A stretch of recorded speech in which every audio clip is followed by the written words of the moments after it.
Why is there so much pain and suffering in the world? If there is a divine, all-knowing consciousness, then how can it allow babies to be born into such horrific circumstance in places like Sudan and so on?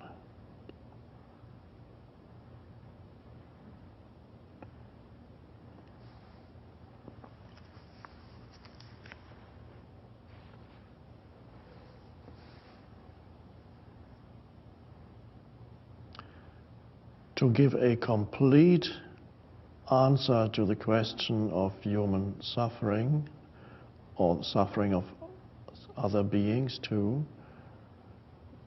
to give a complete answer would require a total understanding of the purpose of the universe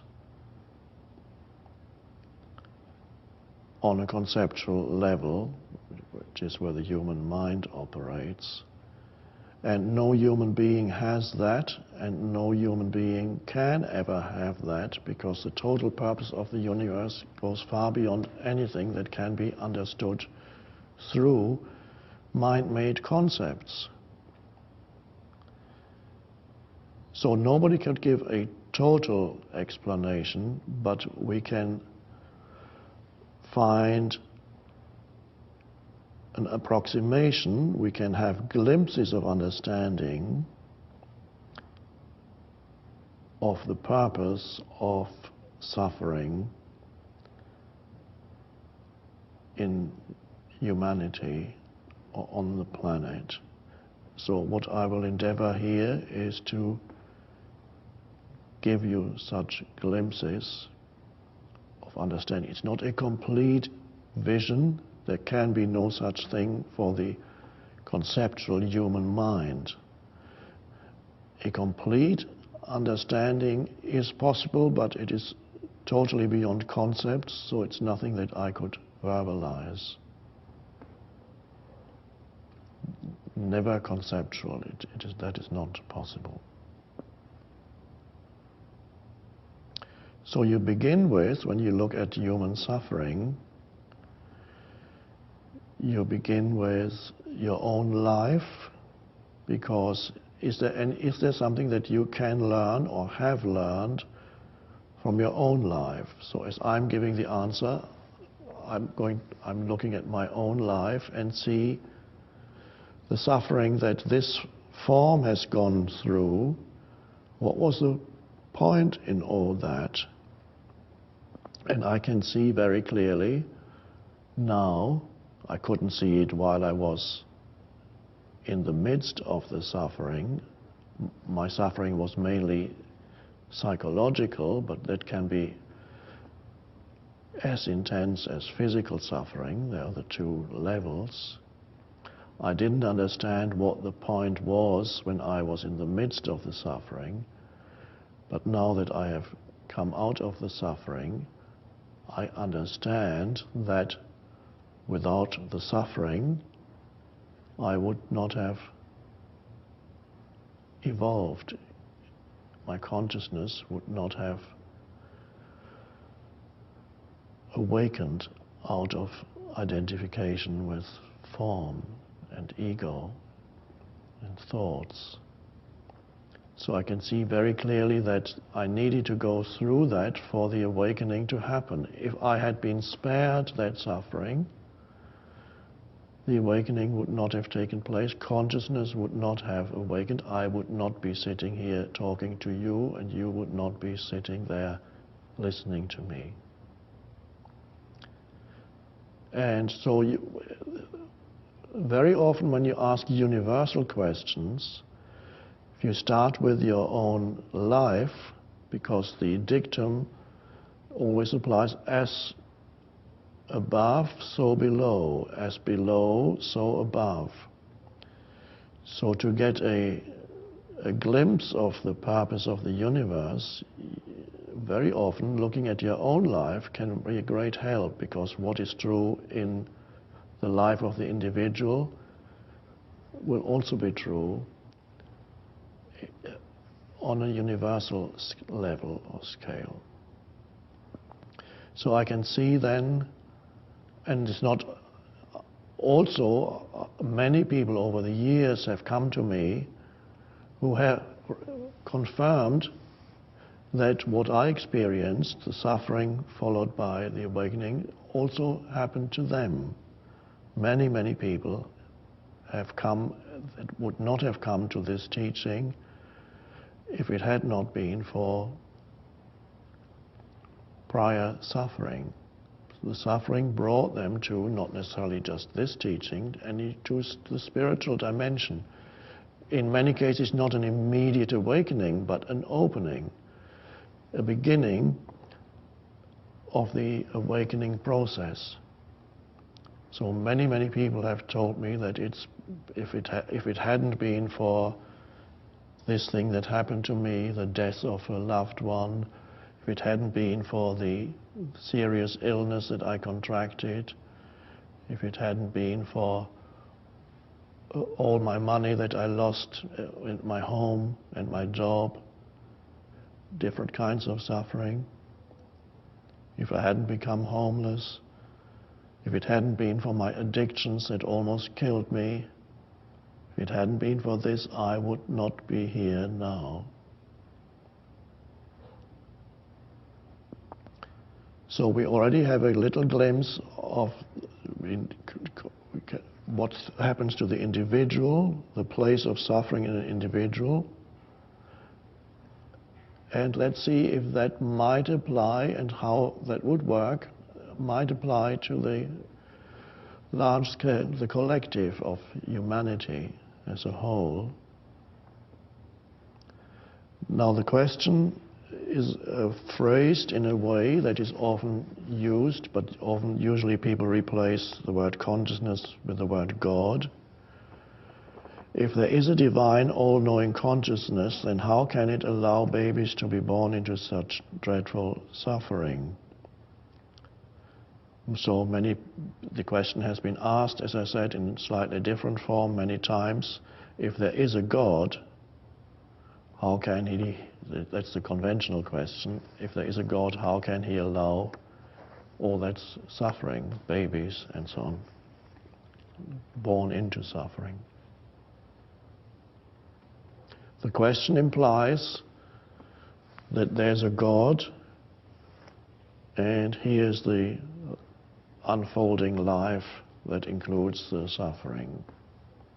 So the question implies there's some controlling entity somewhere that is able to either allow it or not interfere, or able to remove suffering from humans, but doesn't do it.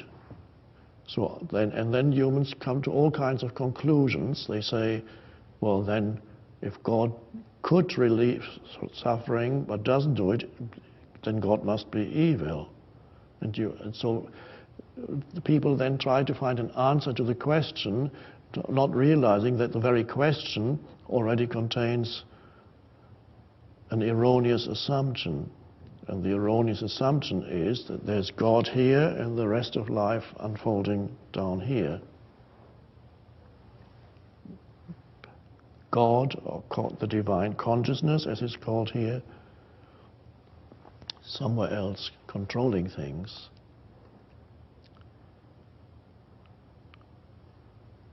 But God, or the divine consciousness,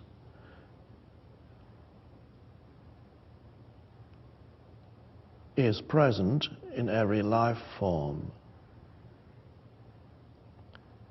God is present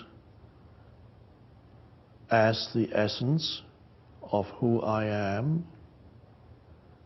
God is present as the very consciousness of who I am and who you are. And God is in every life form, in every human, in varying degrees, the consciousness, the one consciousness. So in that sense, you could say that, and again, I'm just giving glimpses, not complete explanations, they are not possible, that in every human that suffers, God also suffers. God suffers in and as that human, you could say. These are not final explanations, I have to say again, so be careful. I'm just giving little glimpses for you to consider. So the suffering God, does it sound a little bit familiar? Where have I seen that before, the suffering God? Oh yes, last time I was in a church, I saw a suffering God on a cross, nailed to a cross. That's why I saw it.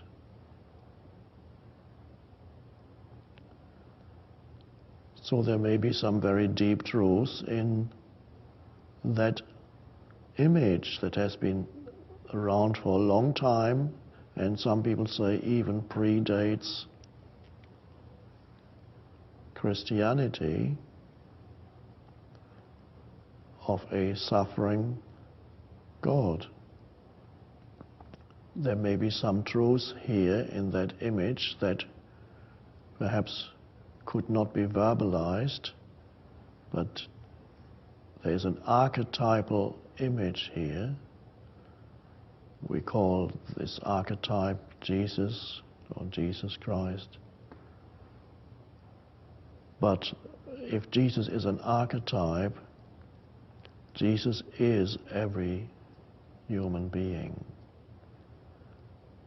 And the suffering is archetypal suffering that occurs whenever consciousness identifies with form. Consciousness enters that dreamlike state of identification with form, so that the seemingly individual form no longer is aware of its divine source, the one life of which it is only a temporary, very fleeting expression. And if the form were aware of that, then that would be the end of suffering. If you were aware of your timeless, eternal source, but most humans are not,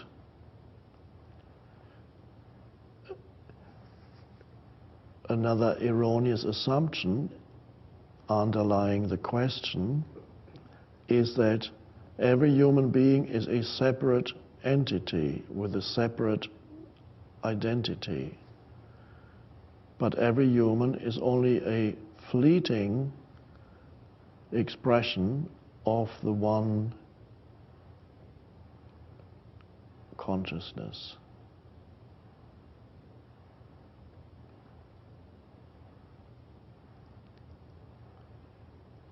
And so the suffering that seems to be meaningless when we look at an individual life that may only last a year, a month, a few months, or maybe very short, or cut down prematurely. The suffering that seems meaningless when we look at the human as a separate entity, when we consider the possibility that the seemingly separate human being may be a temporary expression of the one that underlies the many,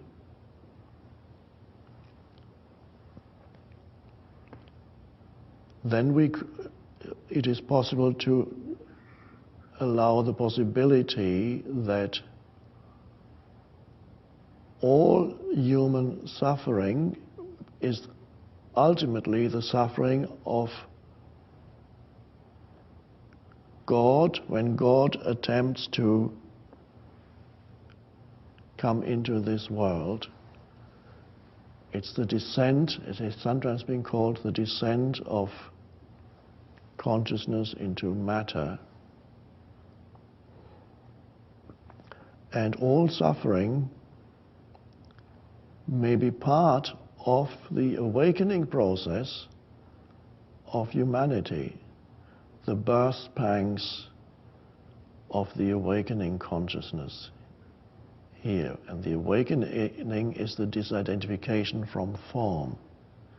If that is the case, because we've already seen the role of suffering in an individual's life, if that applies to the totality, then every seemingly individual human who suffers, that suffering is not wasted. It seems wasted if you look at that individual as totally separate, but that individual is one with the totality, a temporary expression of the one. So every form of suffering is ultimately part of the awakening process, or precedes, or is an inevitable process without which the awakening of humanity would not be happening. This does not mean that suffering must not be alleviated whenever you encounter it, because part of the awakening, of course, is to recognize that you and the other are ultimately one, so you can feel the suffering of another human being as your own, almost. And then you help. That also is part of the awakening.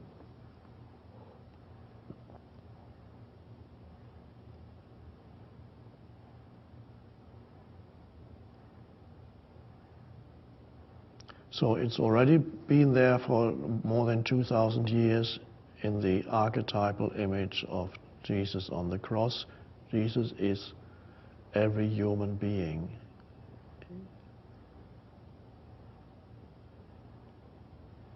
And also, as I've pointed out before, the cross is not only the cross is not only the symbol of suffering.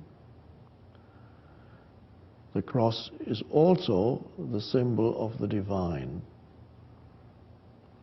And that here we have really the explanation of something that nobody could have put into words. An image can be much more powerful. It doesn't need to use conceptual mind structures.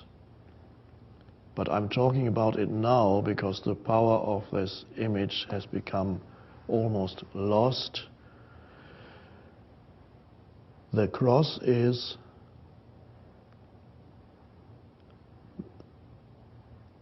the symbol of suffering.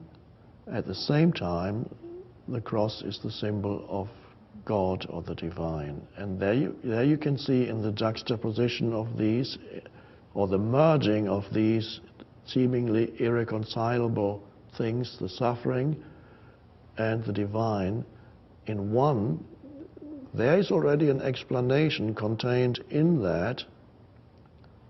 There's already an answer to your question, because the implication is profound, namely that the divine and the suffering and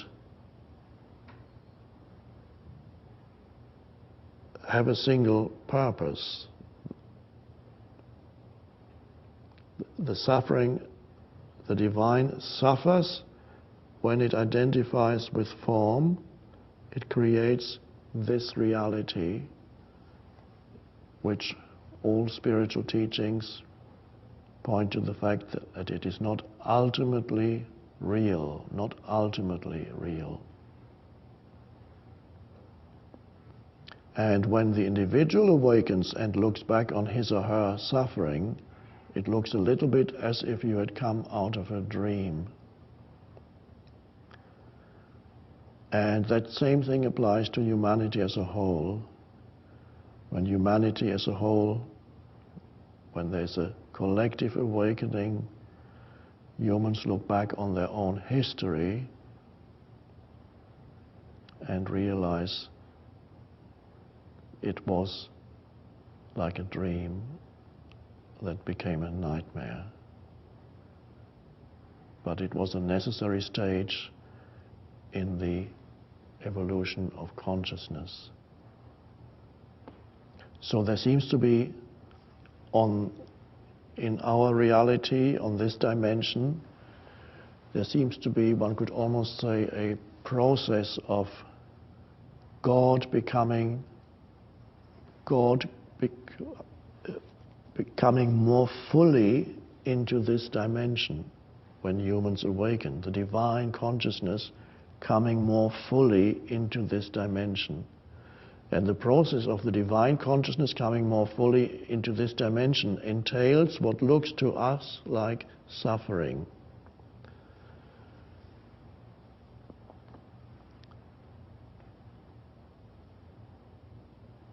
Of course, God is the timeless, unmanifested life, the formless, unmanifested, timeless life that underlies all manifestation. So there, in that dimension, nothing ever happens to God. God is complete and absolutely, utterly eternal and timeless. But when we look at God from our extremely limited perspective in this realm of seemingly physical forms, then it looks to us as if there were a process of development in God, in consciousness. In other words, it seems to us that the world is becoming more conscious gradually. It is a growth of consciousness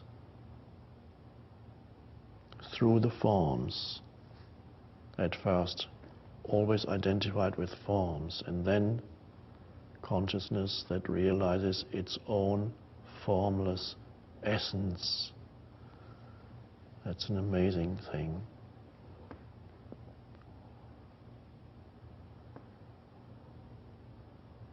And what's the result of all that?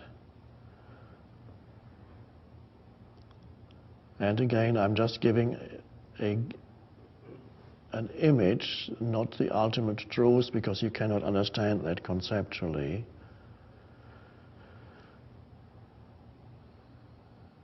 There's a saying in Buddhism which goes that ultimately and eventually every blade, even every blade of grass, will become enlightened.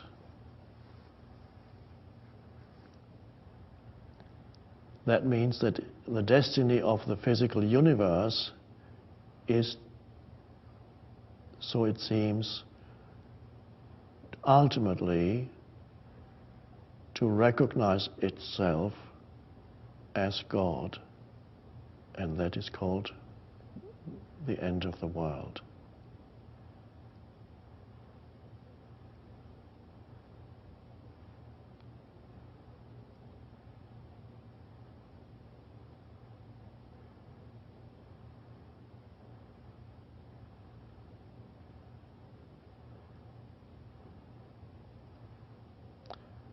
And that's also the end of this answer.